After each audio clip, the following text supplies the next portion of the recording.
नमस्कार साथियों, मैं गौरव स्वागत करता हूं जीएनसी नर्सिंग कोचिंग की ऑनलाइन क्लास में।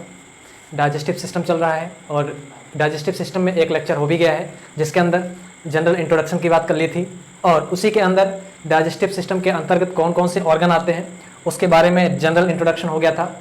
आज हम उसी ऑर्गन को वन बाय वन स्टार्ट करेंगे और जैसे कि हमने देखा था कि जो अपना डाइजेस्टिव सिस्टम होता है मोस्टली उसके दो पार्ट में डिवाइड किया गया है। एक होता है एलिमेंट्री कैनाल, दूसरा होता है असेसरी ऑर्गन। एलिमेंट्री कैनाल जिसके अंदर अपना फूड पार्टिकल्स ट्रेवल करता है वो होता है एलिमेंट्री कैनाल। दूसरा होता है असेसरी ऑर्गन्स, उस फूड पार्टिकल्स को डाइजेस्ट करने के लिए कुछ एंजाइम्स आते हैं।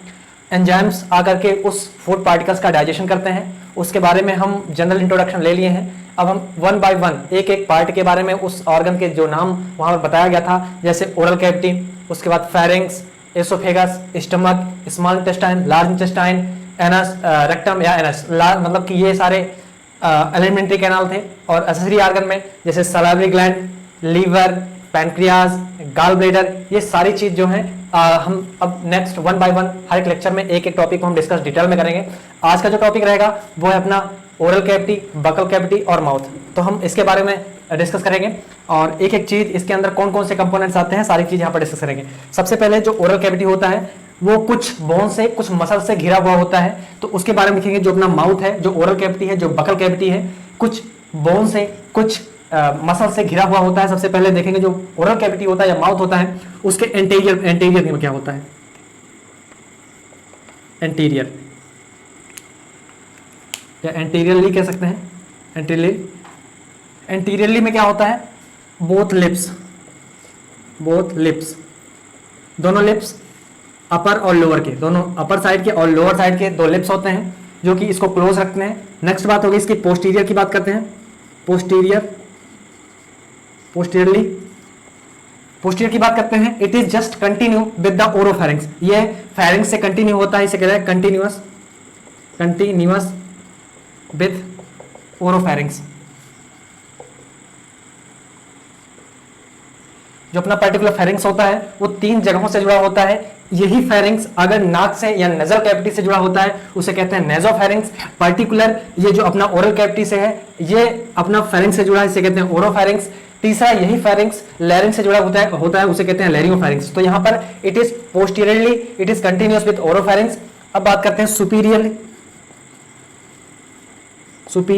में क्या होता है, अपना ओरल कैविटी के सुपीरियर में क्या होता है। सुपीरियर की बात करें तो यहां पर होता है hard palate and soft palate. जो हार्ड पैलेट होता है अपना माउथ के या ओरल कैविटी के जो सामने वाली, यानी जो अगर यहां पर बात करें रूफ, ये जो हार्ड पैलेट और सॉफ्ट पैलेट होता है ये ओरल कैविटी का ये रूफ बनाता है। रूफ में भी एंटीरियर क्या होता है, हार्ड पैलेट। जो हार्ड पैलेट होता है it is made up by, ये किससे बना होता है, ये palatine bone and maxillary bone और पैलेटाइन बोन से अपना हार्ड पैलेट बना हुआ होता है। और जो सॉफ्ट बोन होता है ये मसल से बना हुआ होता है। जो सॉफ्ट बोन होता है वो मसल से बना हुआ होता है। और यही सॉफ्ट पैलेट है जो सबसे पीछे, यानी जहां पर ओरोफेरिंक्स जहां पर जुड़ा हुआ है उसके पहले, यानी एट द मिडल ऑफ ओरोफेरिंक्स, जहां पर कनेक्शन अपना फेरिंक्स यानी ओरल कैविटी से फेरिंक्स की लिए जाता है, वहां पर पर्टिकुलर एक मस्कुलर शेप, एक स्ट्रक्चर ऐसे हैंगिंग करती है जिसको कहते हैं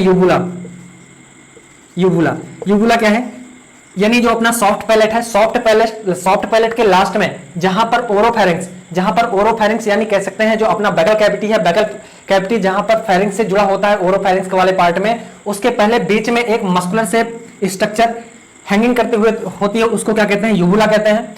ये तो हो गई सुपीरियर की। इंफीरियर की बात करें, इंफीरियर में क्या है, इंफीरियर ये फ्लोर बनाती है, फ्लोर ऑफ माउथ।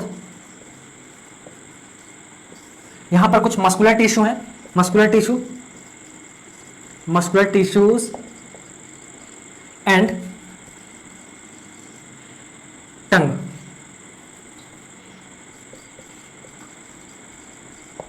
यहाँ पर मस्कुलर टंग है, जो टंग है वो मसल्स की बनी हुई होती है, पर्टिकुलर अभी इसके बारे में डिस्कस करेंगे डिटेल में। सबसे पहले इंफीरियर की बात करें, यहाँ पर इंफीरियर फ्लोर ऑफ माउथ बनाता है, यानी जो ओरल कैविटी है या बकल कैविटी है उसका फ्लोर बनाता है इंफीरियर, और मस्कुलर टिश्यू की बनी होती है। नेक्स्ट बात करें, यहाँ पर जो टंग है ये एम्बेडेड होती है। यहाँ पर हमने देखा एंटीरियर की बात कर ली, पोस्टीरियर की बात कर ली, सुपीरियर की बात कर ली, इंफीरियर की बात कर ली। नेक्स्ट यहाँ पर बात करते हैं लेटरल की बात करें, यहाँ पर muscular cheeks, it is closed with muscular checks.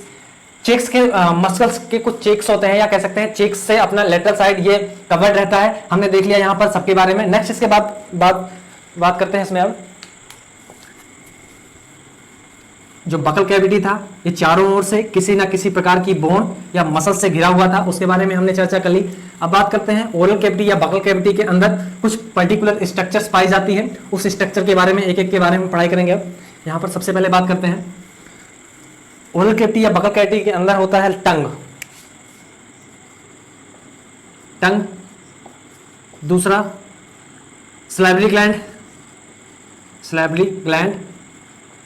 कुछ यहाँ पर सलाइवरी ग्लैंड्स होती है जो कि सलाइवा का सिक्रेशन करती है। तीसरा टीथ। यहाँ पर हम तीनों के बारे में डिस्कस, सबसे पहले हम टंग के बारे में डिस्कस करेंगे। Tongue, it is muscular structure, it is made by muscular tissue and, अगर इसकी बात करिए मस्कुलर टिश्यू की बनी होती है, और जो इसका ऊपरी यानी ये टंग है, यहां पर आप मानकर चलिए ये टंग है, और टंग में कुछ पर्टिकुलर ऊपर की तरफ यानी टंग्स के ऊपर की बात करें तो यहां पर कुछ पेपिला होते हैं, टेट्स बट्स होते हैं। नेक्स्ट बात करें इसके अंदर टंग के अंदर इट इज, अगर ये जुड़ी कैसे होती है तो यहां पर लिख सकते हैं it is attached with its base by hyoid bone, ये अपने ही बेस से ये हायोइड बोन से जुड़ी होती है। नेक्स्ट बात करें इसके फ्लोर में, and by mucous membrane in the floor, it is attached with its base of hyoid bone। ये अपने बेस से हायोइड बोन से ये अटैच रहती है टंग, और ये अटैच रहती है फ्लोर से, और फ्लोर से किससे अटैच रहती है, एक मस्कुलर मेम्ब्रेन से अटैच रहती है जिसका क्या नाम है, फ्रेनुलम। कहने का मतलब ये जो फ्रेनुलम है ये म्यूकस मेम्ब्रेन की स्ट्रक्चर है, म्यूकस मेम्ब्रेन से बनी हुई होती है, और इस टंग को फ्लोर से ये अटैच करने का काम करती है, अटैच रखने का काम करती है। नेक्स्ट बात करें इसके अंदर कुछ स्पेशल एरिया होते हैं जहां पर टेस्ट बट्स कह सकते हैं प्रेजेंट होते हैं पर्टिकुलर हर एक टेस्ट के। तो यहां पर बात करते हैं इसके ऊपर कुछ स्मॉल प्रोजेक्शन पाए जाते हैं, small projection are found upon the tongue के ऊपर कुछ छोटे छोटे प्रोजेक्शंस पाए जाते हैं, वो किससे बने होते हैं, made by squamous stratified epithelium. ये जो छोटे छोटे स्मॉल प्रोजेक्शंस पाए जाते हैं किससे बने होते हैं, it is made bye squamous stratified epithelium के बने होते हैं, और इसके बने होते हैं पर्टिकुलर इसमें और देखें तो यहां पर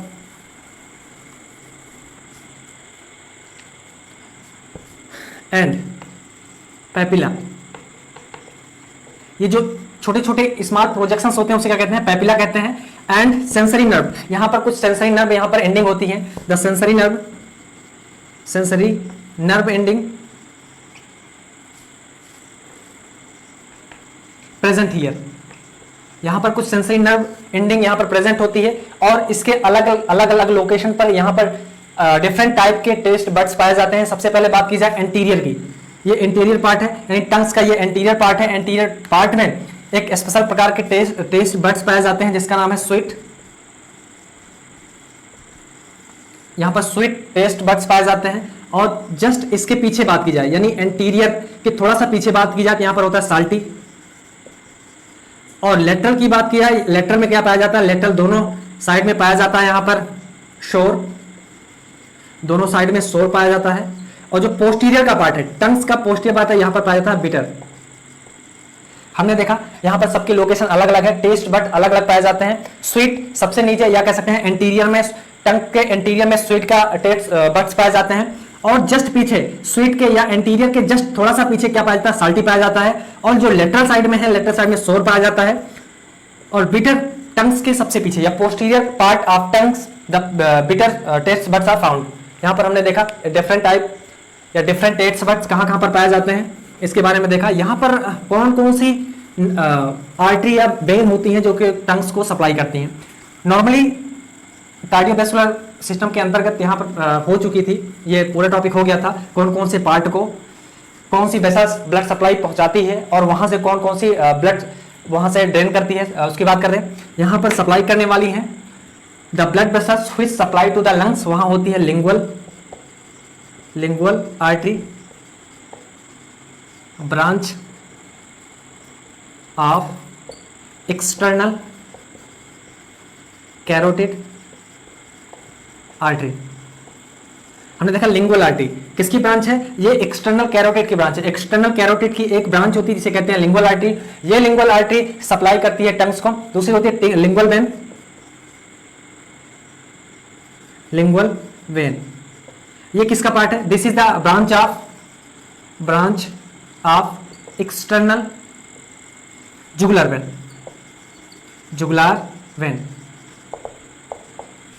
ये लिंगुअल वेन होती है जो ब्रांच होती है किसकी, एक्सटर्नल जुगुलार वेन की। ये एक्सटर्नल जुगुलार वेन की ये ब्रांच है जो कि अपने टंग से डीऑक्सीजनेटेड ब्लड को ये कैरी करके ले जाती है हार्ट के लिए। ये हो गई कौन कौन सी ब्लड सप्लाई है जो इसको यहां से ब्लड को ड्रेन करती है। ये तो हो गई बात टंग्स के बारे में। नेक्स्ट बात करते हैं सलाइवरी ग्लैंड के बारे में। Salivary gland,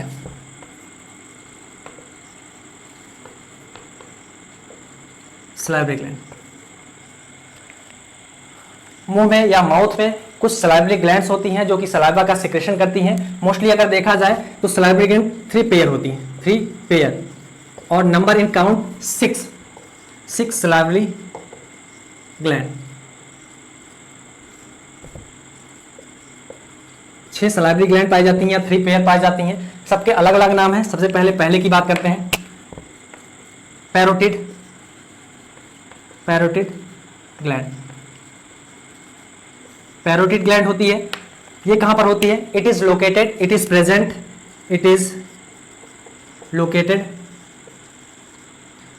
just below the external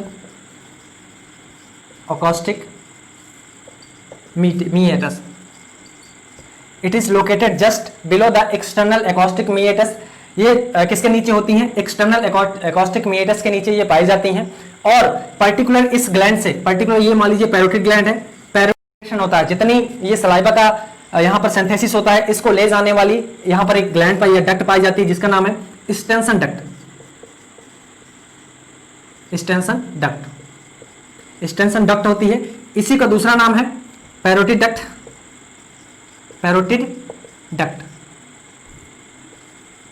ये क्या करती है, जितना पैरोटिड ग्लैंड के द्वारा सलाइवा का सिंथेसिस हुआ रहता है उसको पर्टिकुलरली कैरी करके ले जाती है। और जहां पर इसकी ओपनिंग होती है फर्स्ट और सेकंड मोलर टीथ। ये पहले और दूसरे नंबर की मोलर टीथ पर इसकी ओपनिंग होती है। बात करें जो अपना ये स्टेंसन डक्ट होती है या पैरोटिड डक्ट होती है, इसकी ओपनिंग कहां होती है, इसकी ओपनिंग होती है फर्स्ट और सेकंड मोलर टीथ के पास होती है। और ये प्रेजेंट कहां होता है, it is just below the external acoustic meatus। External acoustic meatus के नीचे ये प्रेजेंट होता है और इसकी जो डक्ट होती है वो फर्स्ट और सेकंड मोलर टीथ के ऊपर नीचे या वहां पर ये खुली होती है। तो पर्टिकुलर अगर बात करें ये सबसे बड़ी, it is largest salivary gland. ये सबसे बड़ी सलाइवरी ग्लैंड है। हमने देखा पहली ग्लैंड कौन थी, पैरोटिड ये ग्लैंड थी, और पर्टिकुलर ये कहां पर स्थित होती है, ये it is located just below the external acoustic meatus के जस्ट नीचे ये ग्लैंड प्रेजेंट होती है, और पर्टिकुलर इसी ग्लैंड से एक डक्ट निकली हुई होती है, और उस डक्ट का नाम है स्टेंसन डक्ट या पैरोटिड डक्ट। ये क्या करती है, यहां पर जितना सिंथेसिस अपने सलाइवा का हुआ रहता है, ये पर्टिकुलर क्या करते हैं, ये डक्ट यहां से सिक्रेशन को ले जाकर के ये कहां पर ओपनिंग होती है, ये फर्स्ट और सेकंड मोलर टीथ पर इसकी ओपनिंग होती है। तो हमने देखा यहाँ पर पैरोटिड ग्लैंड के बारे में, और ये लार्जेस्ट सलाइवरी ग्लैंड के कहता है। यहाँ पर देखा ये डक्ट फुल होती है, कहने का मतलब ये सारा सिक्रेशन ब्लड तक या सर्कुलेशन यहाँ जहां तक जाना है उसको ले जाने के लिए, अपना सिक्रेशन छोड़ने के लिए पर्टिकुलर एक डक्ट का इस्तेमाल करती हैं। इसीलिए इसको काउंट किया जाता है एक्सोक्राइन ग्लैंड। एक्सोक्राइन ग्लैंड के अंदर इसको रखा जाता है। पहली ग्लैंड की बात हो गई जो है पैरोटिड ग्लैंड। नेक्स्ट बात करते हैं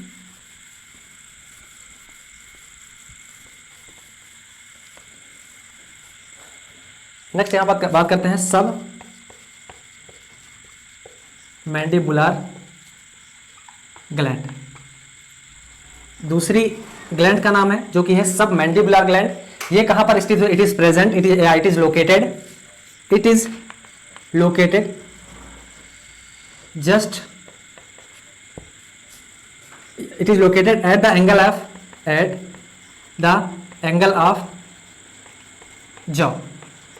जॉ के एंगल पर ये पर्टिकुलर ये पर प्रेजेंट होती है, और यहां से सब मैंडिबुलर ग्लैंड से पर्टिकुलर एक डक्ट, पर्टिकुलर ये मान लीजिए सब मैंडिबुलर ग्लैंड है, अब यहां से पर्टिकुलर एक डक्ट निकलती है, यहां से एक डक्ट निकलती है जिसका नाम है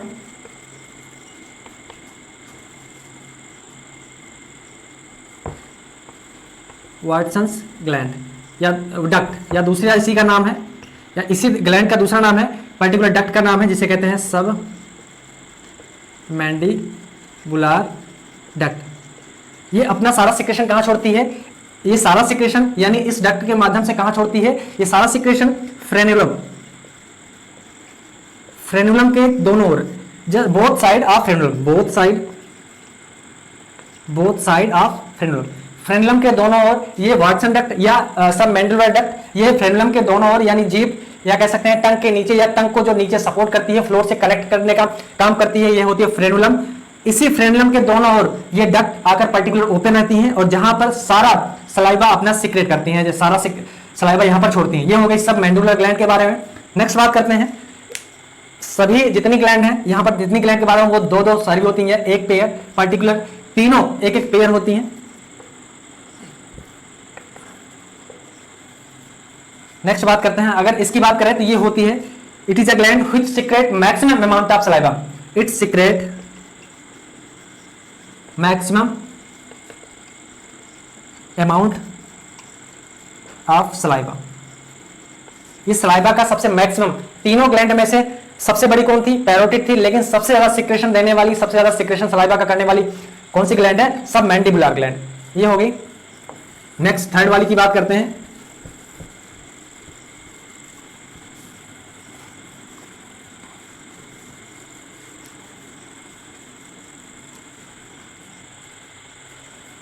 थर्ड है सबलिंगुअल ग्लैंड। सबलिंगुअल ग्लैंड है। सबलिंगुअल ये माना जाता है ये सबसे छोटी स्मॉलेस्ट ग्लैंड। स्मॉलेस्ट ग्लैंड का मतलब smallest salivary gland. It is a smallest salivary gland and it is located under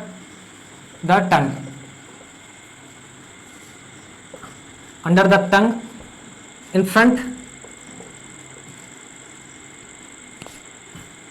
front of submandibular gland। ये कहां पर होती है, सब मैंडिबुलर ग्लैंड के सब आगे होती है। अब पर्टिकुलर ये जो होती है ये एक डक्ट से जुड़ी होती है, ये डक्ट से जुड़ी होती है, ये सबलिंगुअल ग्लैंड हो गई, ये डक्ट से जुड़ी होती है, इसे कहते हैं बार्थोलियन बार्थोलियन डक्ट, ये बार्थोलियन डक्ट से जुड़ी होती है। पर्टिकुलर सारा सिक्रेशन ये फ्लोर ऑफ द या अंडर द टंग, ये सारा सिक्रेशन कहाँ छोड़ती है? अंडर द टंग या इन the floor of mouth.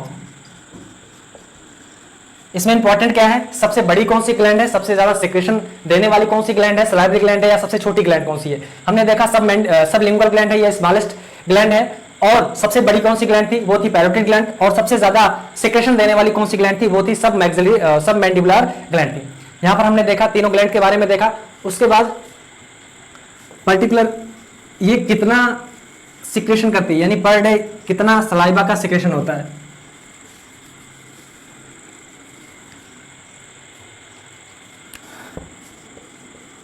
ml 1000 ml to 1500 ml secretion of saliva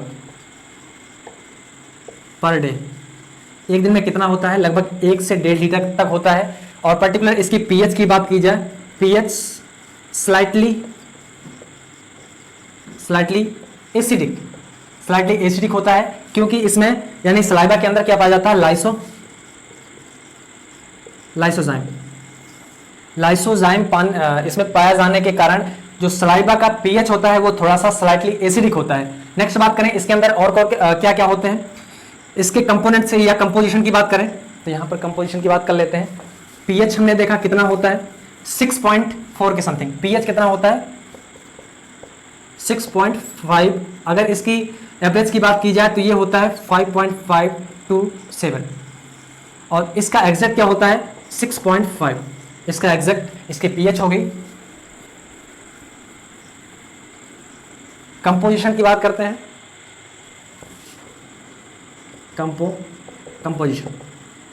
composition में बात की जाए तो जो सलाइवा होता है, सलाइवा के अंदर पर्टिकुलर वाटर जो है 99.5% पाया जाता है। सॉलिड 0.5% पाया जाता है। और 0.5 के अंदर पर्टिकुलर इसका फिर से डिवीजन किया जाए तो ऑर्गेनिक सब्सटेंस और इनऑर्गेनिक सब्सटेंस में क्या क्या आते हैं? Sodium, potassium, chlorine. यहाँ पर क्या सबसे ज्यादा क्या पाया? सोडियम। यानी अगर इनऑर्गेनिक के अंदर बात की जाए तो सबसे ज्यादा क्या पाया जाता है इसके अंदर? सबसे ज्यादा पाया जाता है इसके अंदर सोडियम पाया जाता है। और ऑर्गेनिक की बात की जाए तो यहाँ पर पर्टिकुलर कुछ पॉइंट्स होते हैं, जैसे इसके अंदर पाया जाता है ग्लोबुलिन, इसमें पाया जाता है सलाइवरी एमाइलेज, टाइलिन, जो कि कार्बोहाइड्रेट या कह सकते हैं यहाँ पर पॉलीसैकेराइड्स को माल्टोज डाइसैकेराइड्स के रूप में चेंज करता है। जो सलाइवरी एमाइलेज है ये क्या करता है? CHO कार्बोहाइड्रेट को यहाँ पर तोड़ता है, या जो हम खाना खाते हैं उसमें पर्टिकुलर क्या होता है? कार्बोहाइड्रेट का एक बड़ा सा टुकड़ा होता है और वो पर्टिकुलर वही टुकड़ा जाकर के अपने ब्लड स्ट्रीम में ऑब्जर्व नहीं हो सकता है। तो पर्टिकुलर उसको ऑब्जर्व कराने के लिए माउथ से ही निकलने वाला सलाइवरी एमाइलेज जो कि टाइलिन होता है, उसके अंदर क्या होता है? टाइलिन होता है। क्या करता है ये? पॉलीसैकेराइड को क्या करता है? ये माल्टोज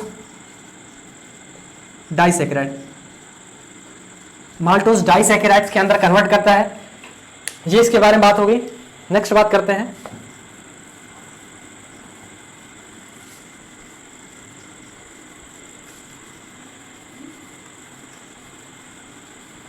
जब भी हम खाना इंजेस्ट करते हैं, यानी फूड प्लस सलाइवा, जब फूड के साथ सलाइवा का मिक्सअप होता है तो ये बनता है बोलस।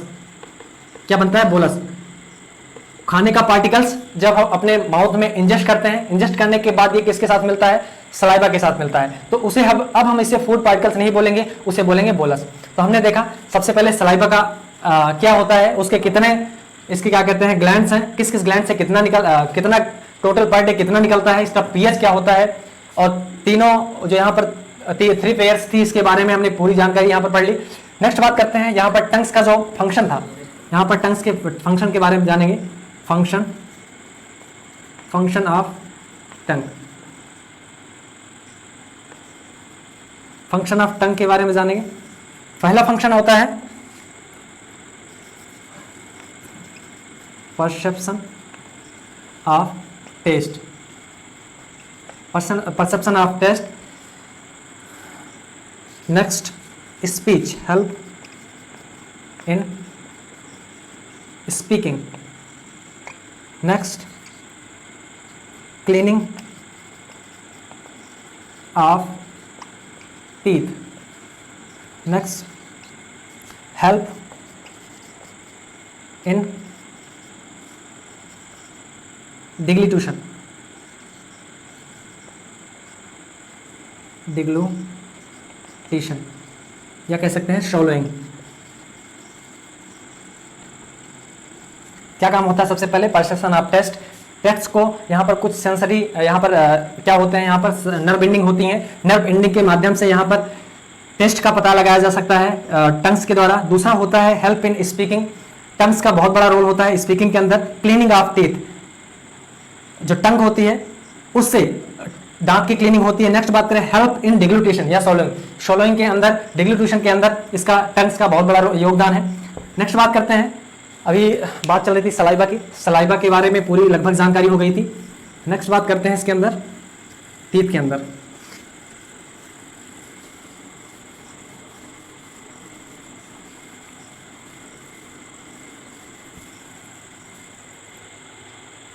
Teeth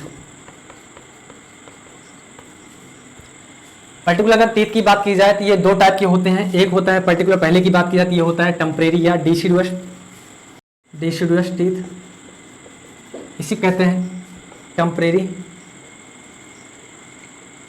teeth. दूसरा होता है परमानेंट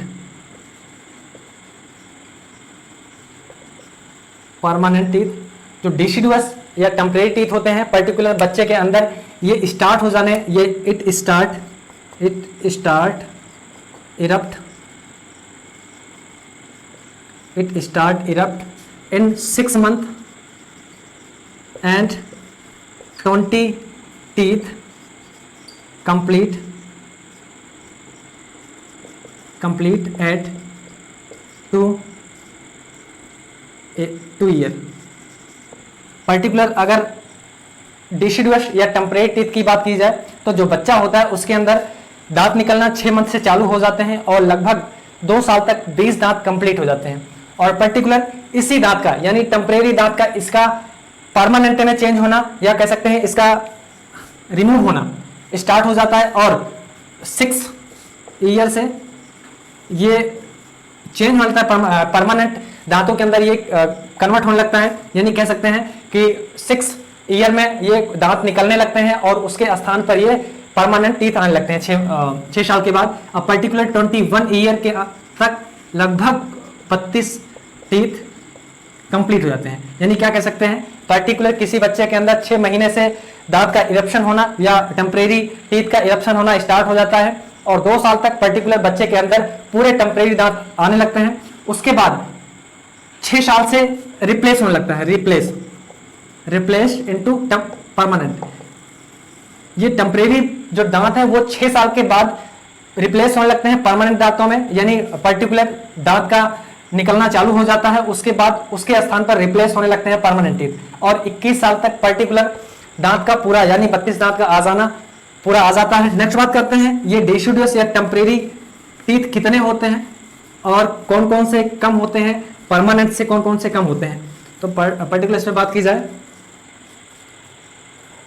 तो MPCI एक क्लू है जिसके माध्यम से हम टीथ का नाम और उसके काउंटिंग याद रख सकते हैं। M मीन्स होता है मोलार, P मीन्स होता है प्रीमोलार, C से होता है कैनाइन, उसके बाद I से होता है इंसीजर्स। मोलर की बात की जाए, अगर अभी सबसे पहले टेम्परेरी की बात की जाए,